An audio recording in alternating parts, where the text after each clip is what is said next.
첫 번째 논문은 미국 그 CDC의 이제 MMWR이라고 모빌리티 앤 머탈리티 위클리 리포트라고 그래서 일단 주간 그 감염병 발생 및 사망 정보에 대한 저널인데요. 이제 거기에 실린 것입니다.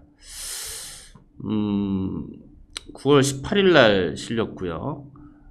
제목은 2020년 미국, 호주, 칠레 남아공에서 코로나19 팬데믹 유행 기간 동안 인플루엔자 유행 양상이 예년보다 현저히 감소됐다. 이런 제목입니다. 지금 우리가 이번 겨울에 이 코로나19 유행은 어느 정도 커지리라고 다 대부분 예상을 하고 있는데, 인플루엔자가 같이 동시 크게 유행할 것인지 아니면 미미할 것인지, 이게 이제 우리 관심사입니다. 그러려면 이미 경험한 북반구의 미국, 또 남반구의 호주, 칠레, 남아공 7, 8월에 이제 겪은 나라들의 이제 상황을 살펴보면 어느 정도 예측을 우리도 할 수 있겠죠. 북반구에서 이제 유럽이나 미국 코로나19가 이제 빠르면 2월 말, 3, 4월에 유행하면서 이 북반구 국가에서 2월 중순 말에 인플루엔자 유행이 쭉 있었는데, 1월에 유행이 있었는데 2월 중순 말에 인플루엔자 유행이 감소가 됐습니다. 과연 호흡기 인플루엔자가 줄은 건지, 또 일각에서는 코로나19의 환자에 집중하다 보니까 인플루엔자 환자가 병원 방문을 적게 했다. 아니면 또 병원에 오더라도 의사들이 코로나19에 대한 검사와 거기에 대한 진단 치료에 집중하면서 인플루엔자 진단이 실제 환자가 있는데 제대로 안 됐을 가능성이 있다. 그런 의문들이 있어 왔습니다. 그런데 이번 여름 남반구에서 이제 세계보건기구가 인플루엔자 감시체계 플루넷을 가동했는데, 올해 6월, 8월에 남반구에 이제 겨울이죠. 호주나 칠레 남아공에서 인플루엔자 유행이 굉장히 낮았다. 매우 낮았다. 따라서 지금 북반구에서 겨울에 인플루엔자 유행은 어떻게 보면 이제 코로나19에 대한 사회적 거리두기라든지 마스크 착용, 이런 것들을 광범위하게 하고 백신 접종을 철저히 한다면 인플루엔자 유행을 최소화할 수 있을 것이고, 그에 따른 환자와 사망자 발생을 낮출 수 있을 것이다라는 이제 전망을 하고 있습니다. 그래서 실제 이제 미국, 호주, 칠레, 남아공에서 인플루엔자 감시를 이제 인플루엔자 유사 환자, 열나고 기침하는 환자에서 바이러스 호흡기 검체를 얻어서 바이러스 분석을 한 이런 네트워크가 있습니다. 그래서 미국 자료를 이제 3월 1일 미국은 이 코로나19 국가 비상사태를 선언했는데, 그 전후의 인플루엔자 유행을 비교를 했습니다. 1월 그러니까 2019년 작년 9월부터 올해 2월 말까지, 국가 비상사태 전까지, 또 그 이후에 3월 1일부터 5월 16일까지 인플루엔자 유행 양상을 비교를 했고요.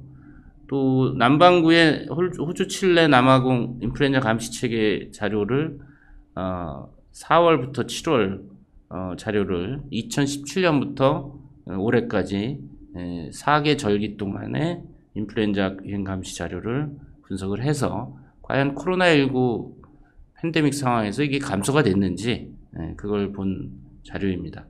우선 미국을 보면은 여기 2016년부터 4개년의 인플루엔자 바이러스 감시입니다.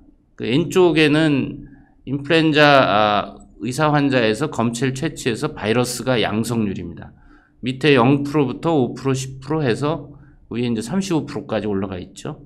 오른쪽 바는 이 인플루엔자 검사 의뢰 호흡기 검체 건수입니다. 10,000건부터 이제 80,000건까지 이렇게 있죠. 그러니까 미국 워낙 방대한 나라다 보니까, 여기 보면 이제 막대 그래프는 지난 겨울에 2019년, 2020년 겨울에 검체 건수입니다. 검사 의뢰 건수고, 여기 이제 파란 선이 이제 실선이 이번 겨울에 인플루엔자 유행 감시고, 점선은 2016년, 17년, 18년 3개년의 인플루엔자 바이러스 양성률입니다. 그러니까 검체 의뢰 건수 중에서 PCR로 양성이 나온 양성률이죠. 자, 보시면은 여기 실선이 이번 2019년, 2020년 지난 겨울 동안의 인플루엔자 유행 곡선입니다. 6째 주에, 그러니까 2월 중순에 가장 정점을 찍었죠. 피크 가장 높죠. 그러다가 3월 1일 날 코로나19 국가 비상사태를 미국이 선언했습니다. 그러면서 이제 뭐 사회적 거리두기라든지 여러 가지 코로나19에 대한 방역 조치들이 되면서 인플루엔자 유행이 급격하게 감소가 됐죠. 이 파란 실선이 급격하게 주는 걸 볼 수가 있고, 드디어 15째 주에 인플루엔자 유행이 가라앉았습니다. 15째 주. 그러니까 4월 말 정도가 되겠죠. 어떻게 보면. 그래서 지금 이렇게 이제 줄어든 겁니다. 전에 실선 그 전에 3개년의 그 유행 곡선은 점선인데, 이번 겨울에 인플루엔자 유행 곡선이 실선이기 때문에 이만큼 빨리 조기에 앞당겨 인플루엔자가 종식이 됐다. 미국의 경우에 코로나19 팬데믹 유행과 또 그로 인한 조치들이 인플루엔자의 조기 유행을 유행을 조기 종식시키는 그런 영향을 끼친 일종의 뭐 관련성이 있다라는 걸 우리가 알 수가 있죠. 그래서 여기 보시면 인플루엔자 검사 의뢰 건수가 3월 1일 전 5만 건 가까이에서 3월 1일 이후에 2만 건 61%가 감소가 됐고, 그만큼 인플루엔자 유사 환자가 주니까 의뢰 건수가 줄었다는 것이고, 양성률이 3월 1일 전에는 19% 거의 20% 가까이였는데 3월 1일 이후에는 0.33%로 현저히 줄었죠. 그러니까 인플루엔자 유행이 현저히 줄은 겁니다. 98%가 감소가 됐다는 거죠.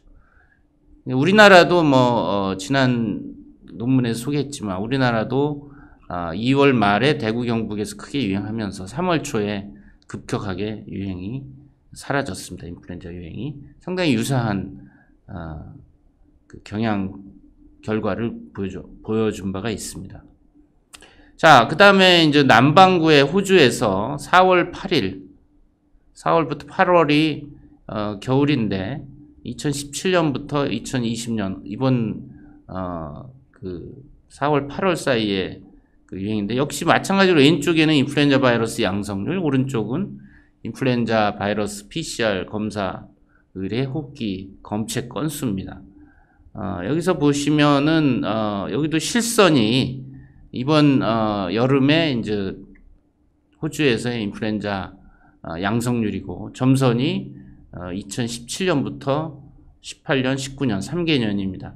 여기 보시면 실선이 제일 바닥에 있어서 거의 제로에 가깝습니다. 거의 바닥에 있는 선으로 거의 보이지가 않죠.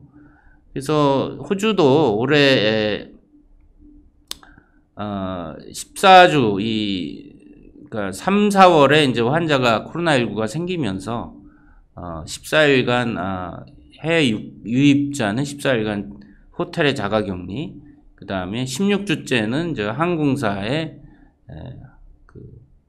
비행을 이제 중단시켰고, 또 17주째는 자택 체류, 스테이 앳 홈 이런 오더와 이제 대중 집회, 많은 사람 모이는 걸 금지를 했죠. 그러면서 인플루엔자 유행이 급격하게 준 것을 볼 수가 있다. 뭐 시작도 못하는 거라고 볼 수 있죠. 보통 4월, 6, 7월에 이제 시작하는데, 크게 유행하는데, 그래서 인플루엔자 양성률이 6만 건의 검체를 의뢰했는데 33건, 0.05%만 양성이었다. 그래서 인플루엔자가 코로나19 팬데믹 영향을 받아서 유행이 현저히 감소됐다.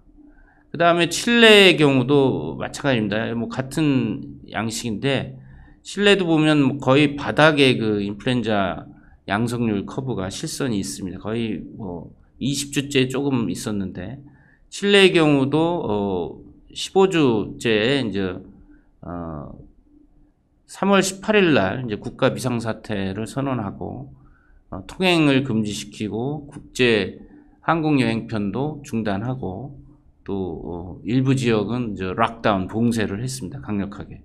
보시면 이제 점선이 2017년, 18년, 19년에 인플루엔자 유행 커브인데 4월, 8월 사이에 그 유행 커브가 있었죠. 매년. 그렇지만 이번에는 거의 유행이 잠깐 시작했다가 이제 거의 유행이 사라진 그런 상황이고 칠레도 2만 1000건 중에서 12건, 0.06%의 이제 인플루엔자 양성률, 인플루엔자 유행이 상당히 미미했다라고 볼 수가 있죠.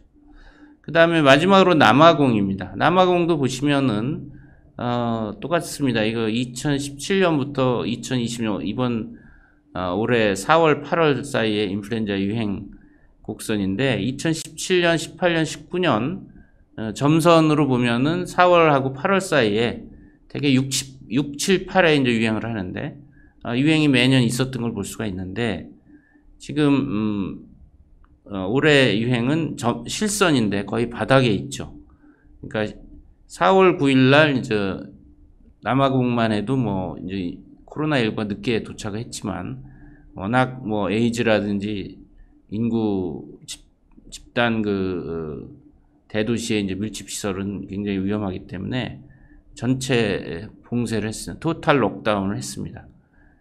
그러면서 급격하게 인플루엔자 유행이 감소가 되고 여기도 2098건 중에 6건, 0.3%의 양성률.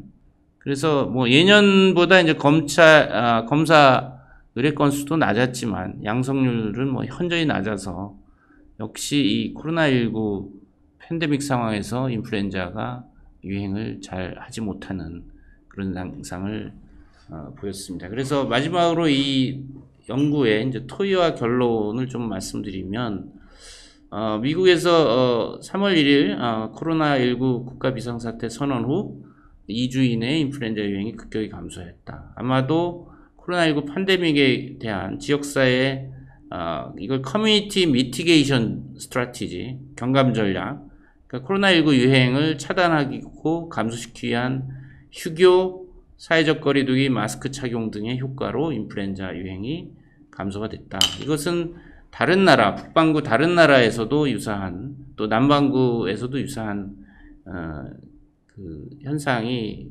일정하게 거의 동일한 현상들이 관찰됐기 때문에 이런 생태학적, 이콜로지컬한 비교만으로 인과관계를 명확히 할 수는 없지만 북반구, 남반구, 열대 지역에서도 이런 현상들이 관찰되기 때문에 생물학적으로도 설명이 가능하다. 특히 인플루엔자의 전파력이 코로나보다는 전파력이 낮기 때문에 이 계절 인플루엔자의 이제 기초 감염 재생산 지수가 1.28이라고 하면 이 코로나19는 2 내지 3.5로 월등하게 이제 전파력이 빠르기 때문에 지역사회에 이제 미티게이션 전략을 하면 전파력이 상대적으로 낮은 인플루엔자가 길을 못 피게 되는 거죠. 네. 그렇기 때문에 그 휴교라든지 사회적 거리두기라든지 락다운을 하면 코로나19도 유행이 줄긴 하지만 인플루엔자는 더 민감하게 더 감소가 빨라진다는 거죠. 물론 이 연구가 이제 조심스럽게 이제 어떤 연구의 제한점들이 있습니다. 생태학적 연구로 이런 그 어떤 뭐 그 어떤 조치, 사회적 거리두기나 조치하고 나서 줄었다라는 이런 걸로 인과관계 입증을 뭐 완벽하게 증명할 수는 없다. 또 지금 사회적 거리두기와 같은 사회적 미티게이션 전략 이외에도 여행도 급격하게 세계적인 여행도 감소가 됐고 또 백신 접종을 많이 했기 때문에 그 영향도 있다. 또 바이러스 간의 이제 상호 간섭, 그러니까 인플루엔자와 코로나19가 서로 동시 감염이 어려운 어떤 방해하는 바이러스 간의 경쟁이 있어서 그 경쟁에 있어서 코로나19가 좀 더 우월한 것이 아니냐. 그럴 영향도 있다. 또 미국에서 인플루엔자 유행 감소가 뭐 시간이 돼서 감소됐을 가능성도 있다라고 보지만은 그건 가능성은 낮다. 왜냐하면 미국에서도 매년 인플루엔자가 3, 4월까지 유행을 했었기 때문에 3월 초에 급격하게 감소한 것은 분명히 코로나19 팬데믹과 관련이 있다라고 볼 수 있다. 그런 얘기고요. 그래서 결론적으로 이제 이런 그 미국과 호주, 남아공, 칠레에서의 코로나19 팬데믹 상황에서 인플루엔자 유행의 그 통제, 감소 그런 현상을 보면서 우리나라도 이번 겨울에 이 트윈데믹, 코로나19와 인플루엔자 인플루엔자 유행을 최대한 차단해서 어떻게 코로나19 팬데믹의 방역에 올인을 할 거냐 그런 전략으로 가야 되는데 어쨌든 간에 이 코로나19 팬데믹 방역에 관심을 이제 중심을 두지만 인플루엔자 유행 감시를 철저히 해야 된다. 소홀히 하면은 실제 유행하는데 우리가 없는 걸로 놓치고 날 수가 있기 때문에 지금이라도 우리나라에서 인플루엔자 유행 감시를 조기에 좀 강화해서 철저하게 유행 출현하는 것을 놓치면 안 되겠다. 그리고 지금 뭐 추석 명절 대회 이동 후에 환자가 이제 급증하게 되면 또 사회적 거리두기가 강화될 가능성이 있습니다. 이제 그렇게 되면은 그것이 인플루엔자 유행에도 통제에도 상당히 그 도움이 되는 인플루엔자 유행을 차단하거나 발생한다 하더라도 미미하게 될 가능성이 있다. 그리고 6개월 이상 모든 국민에게 인플루엔자 백신 접종이 가장 좋은 전략이다. 미국과 이제 캐나다는 일찍이 유니버설 인플루엔자 백신 접종 전략을 했습니다. 그러니까 우리는 뭐 65세 이상 만성병 환자 이렇게 고위험군을 선정해서 인플루엔자 백신 접종 전략을 하는데 미국은 일찍이 6개월 이상은 다 모든 국민은 백신 접종을 인플루엔자 백신 접종을 맞아라 이렇게 권고를 했었던 것이죠. 그렇기 때문에 뭐 우리나라에서도 지금 콜드체인의 문제로 지금 일시 중단되긴 했지만 빨리 정리가 돼서 최대한 인플루엔자 백신 접종을 고위험군 위주로 접종 전략을 해서 피해를 줄이도록 하는 것이 좋을 것 같습니다. 이상 이제 첫 번째 연구 결과 브리핑을 마치고요. 이제 두 번째 서로 관련이 있는 논문입니다.